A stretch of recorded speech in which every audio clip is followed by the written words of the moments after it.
ñu jàll si gendarmerie. waaw ñu ngi gis le colonel Cheikh Faye moom mooy chef de détachement de la gendarmerie nationale moom mi nga xamante ni mooy commandé légion de gendarmerie d'intervention.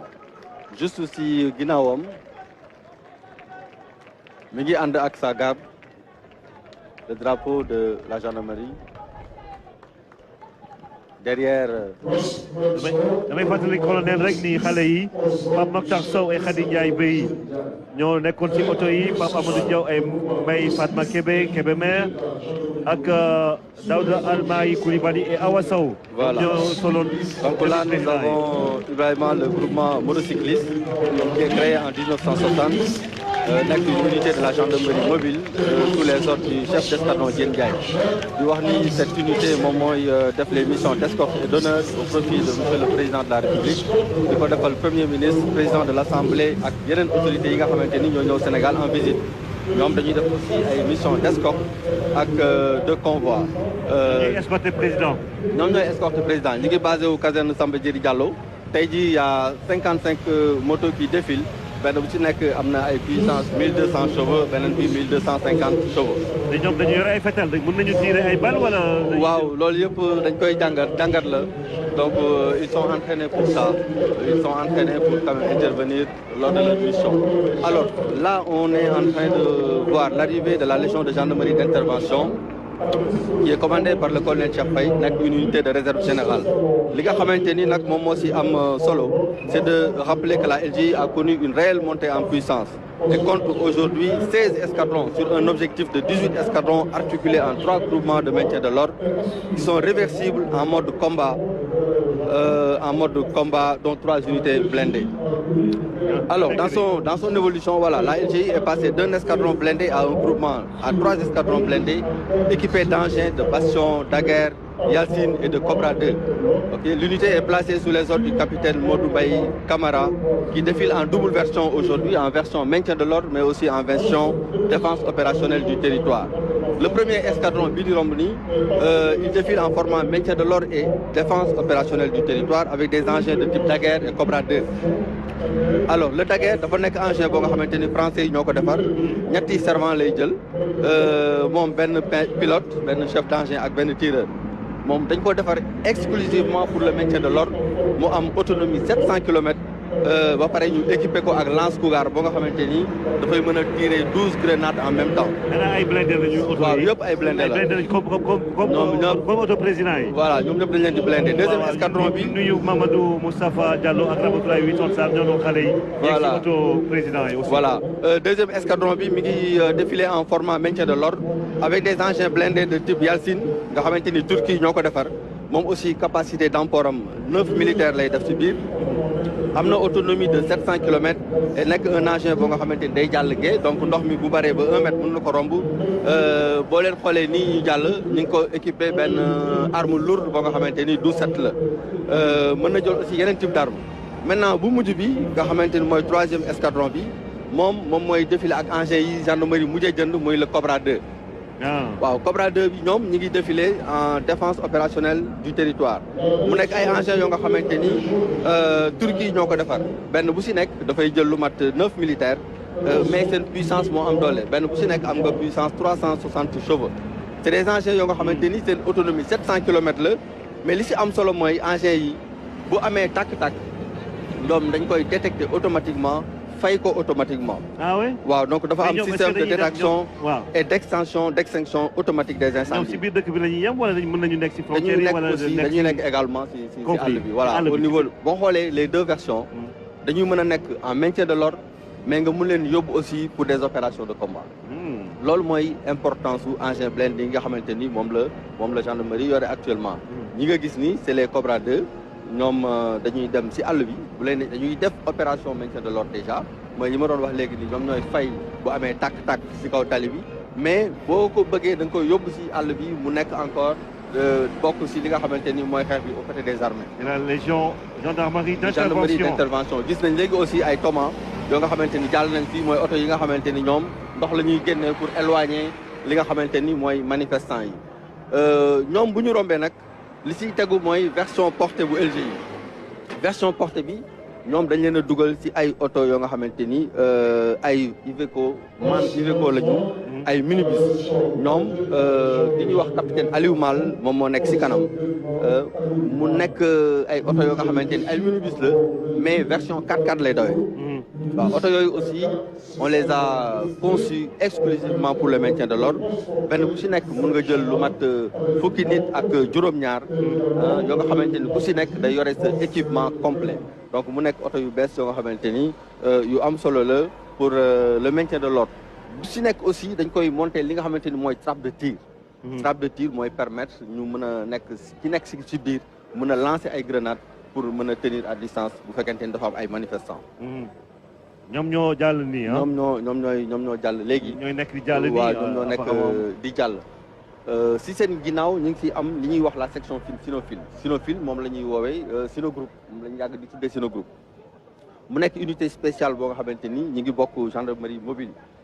ki nekk si seen kanam tudd capitaine Pape Chrysogone Mendy. Sinogroupe nag seen particularité. boo xoolee ba léegi nii version portée bu LG yi moom mooy jàll. mooy oto yi ñu doon wax léegi. mu nekk oto yu am solo yoo nga xamante ni dañ ko équipé si biir dafa lépp pour exclusivement transporter des éléments au maintien de l'ordre.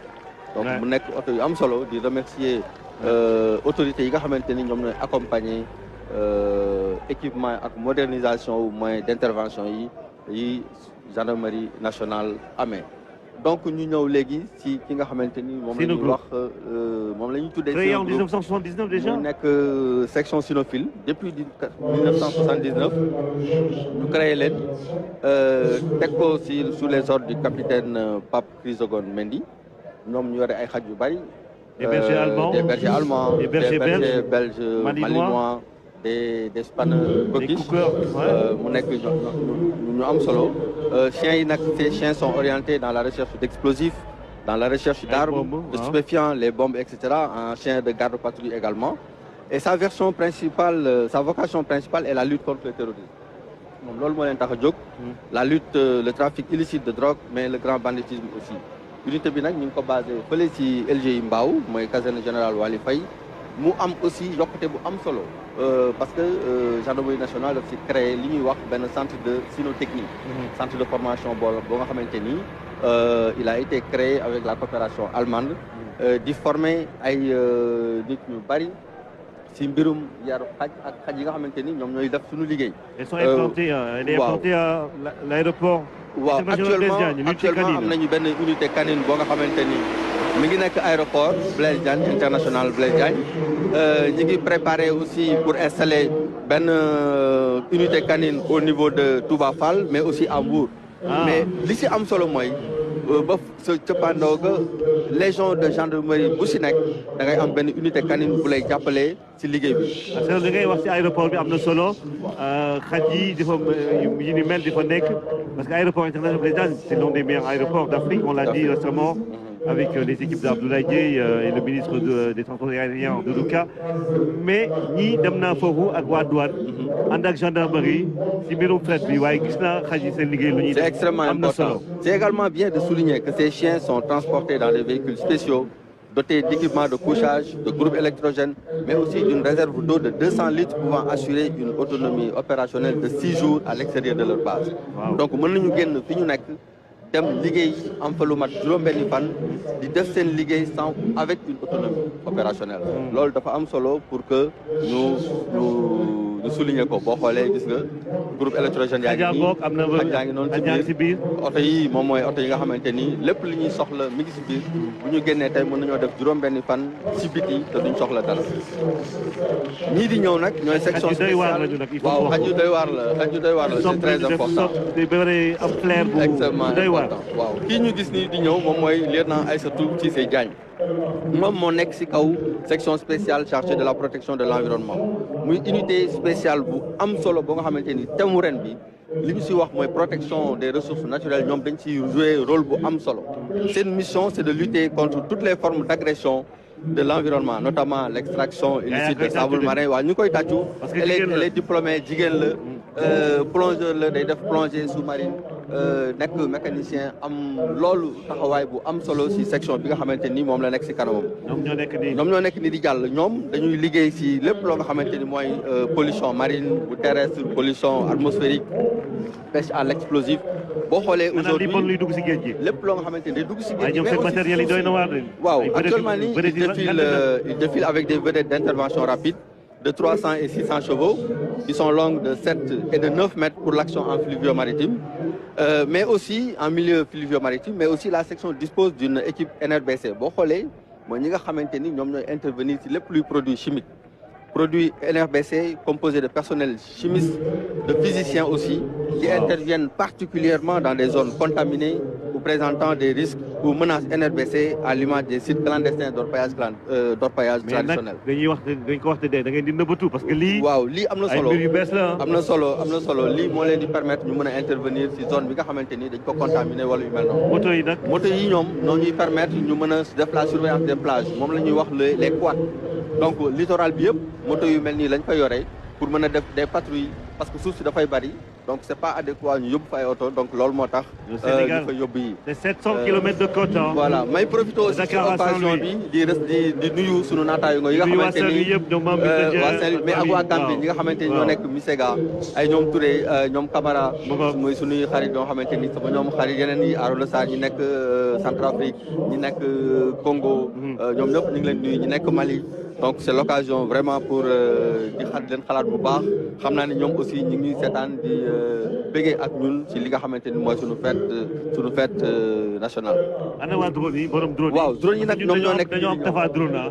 waaw RTS mooy suñu droneur en chef. drone yi nag xaw na wuute kii unité bu bees la boo nga xamante ni dañ koy soog a teg. l'escadrille de drone d'appui de la gendarmerie est une nouvelle unité. De la Légion de gendarmerie de l'air et des transports aériens. Il est placé sous les ordres du capitaine Medoune Ndiaye. Elle est rattachée à la section aérienne de la gendarmerie nationale et est compétente sur toute l'étendue du territoire. Donc ñoom fépp ci Sénégal la ñu mën a dem. L'escadrille est composée d'une section technique et d'une section opérationnelle composée de personnel navigant, d'électroniciens, d'informaticiens, de transmetteurs, mais aussi de télépilotes. Elle a pour mission de soutenir les unités engagées au sol, non seulement dans la recherche du renseignement, mais aussi dans l'appui feu, notamment dans la saturation entraînante des zones tenues par les manifestants à partir de la 3e dimension. Li ñu si bëgg a si signaler aussi mooy l'unité dispose de plusieurs types de drones destinés soit au maintien de l'ordre, soit à la surveillance opérationnelle de moyenne et longue portée couvrant des rayons pouvant aller jusqu'à 120 km. 120 km drone yi daf koy dem. téeméer ak ñaar fukki kilomètres. voilà yenn yi pour surveillance la yenn yi pour ay lance-grenade la. mais surveillance ak drone buy lancer grenade. day lancer grenade yi ngay gis nii dañuy ñëw mën nañu dem ba tim manifestants yi sànni fa ay grenade donc continuer def seen liggéey de surveillance. man de gis naa ay drone yuy béy yuy arrosé ay tool fële incubateur bu Mboro bi. ak professeur Aïssatou Sow Sall. waaye drone buy sànni grenade moom waaw ñoom dañuy sànni ay grenade yi mu nekk unité bu bees tax. boo xamante ni ngeen di nëbb bëri na lool. waaw loolu du nëbbatu mais lu nekk ak waxtu bi mu war a génne. donc en tout cas ñu ngi remercier le haut commandement si liggéey bi nga xamante ni ñu ngi koy def pour accompagner les personnels si liggéey bi ñu leen dénk di leen ko yombalal. di leen ko yombalal di leen jox les moyens qu'il faut di ko moderniser nag aussi. te dañoo bëri sax je vois les yeux de Moustapha Ndiaye. waaw qui te scintiller ah. waaw parce que lui il tellement les drones mais. des drones d'une telle capacité. amaguñu ko quand même. am na si 10 unités yoo nga xamante ni benn bu si nekk dafa autonome. mais lii dafa laaj formation il faut nga insister si loolu parce que lii capital ay nit ñoo koy doxal. formation bu lépp loo fi gis ay nit ñoo koy doxal. boo xoolee seen biir am na ay personnel navigant am na ay électroniciens am na ay informaticiens. am na ay transmetteurs mais aussi des télépilotes. et ça c'est important. ñii nag ñoom ñooy détachement sécurité routière mooy ñoom capitaine Malick Faye moo nekk seen kanam. ñoom cette unité est destinée à préparer les personnels spécialisés dans la gestion de la sécurité routière. Ils sont implantés à la caserne générale Wali Faye de Mbao et le centre va accueillir des personnels civils comme militaires, nationaux comme étrangers, désireux d'être formés à la conduite automobile, à la conduite motocyclette, mais aussi à la sécurité routière. Donc sa mission consiste à promouvoir la sécurité des personnes et des biens sur les axes routiers, de protéger les infrastructures et les moyens de transport et de limiter les risques d'accident sur la circulation routière. Ils sont sur l'autoroute à péage. Ils sont sur l'autoroute, ils sont, il y a une bonne politique de sécurité.